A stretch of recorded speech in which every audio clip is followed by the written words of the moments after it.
धक्का मत दो।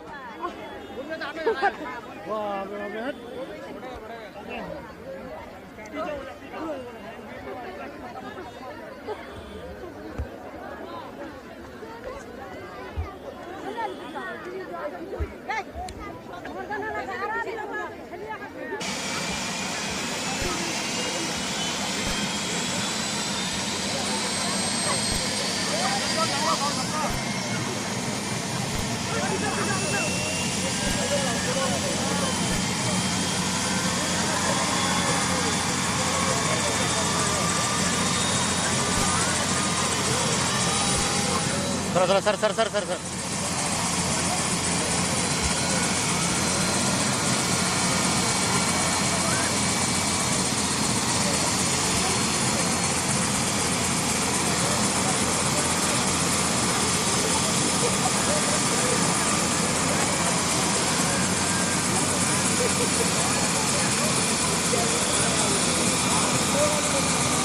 सर थोड़ा साइड हो जाए सर सर थोड़ा सा थोड़ा सा थोड़ा सा।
उसने तेजस्वी के साथ में बैठकर कहा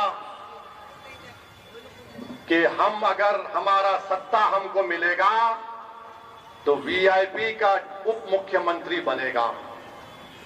मैं सीमांचल की जनता को बता रहा हूं, मैं किशनगंज की जनता को बता रहा हूं, मैं पोठिया की गयूर अवाम को एक लम्हे फिक्र दे रहा हूं कि जो बिहार के आबादी में जिसका तनासुब 3-3.5% है, वो ये कह रहा है कि मल्लाह का बेटा उप मुख्यमंत्री बनेगा, तो क्या 17% जनता खामोश बैठेगी?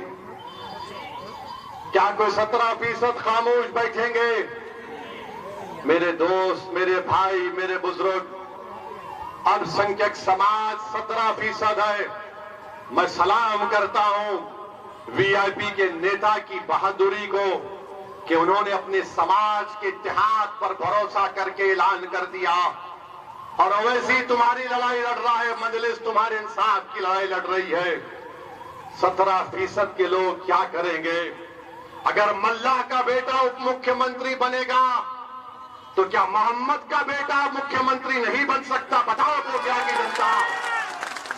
क्या अबू बकर, उमर, अली और उस्मान का बेटा मुख्यमंत्री नहीं बन सकता? बताओ सीमांचल की जनता। क्या फातिमा का बेटा मुख्यमंत्री नहीं बन सकता? बन सकता है, बशर्ते कि तुम अपनी ताकत को महसूस करो। ये जालिम लोग आकर हमको डरा डरा कर दिमाग में बात डाल देते हैं, अरे नहीं होगा, नहीं होगा। मेरे भाई, जब बच्चा चलना शुरू करता है तो बड़े क्या बोलते हैं, उसको चलने दो। गिरेगा, उठेगा, फिर चलेगा, चलेगा तो दौड़ेगा, दौड़ेगा तो कामयाब होगा। तुम चलना शुरू कर दिया, अब दौड़ो, अपने लिए दौड़ो, अपने बच्चों के लिए दौड़ो।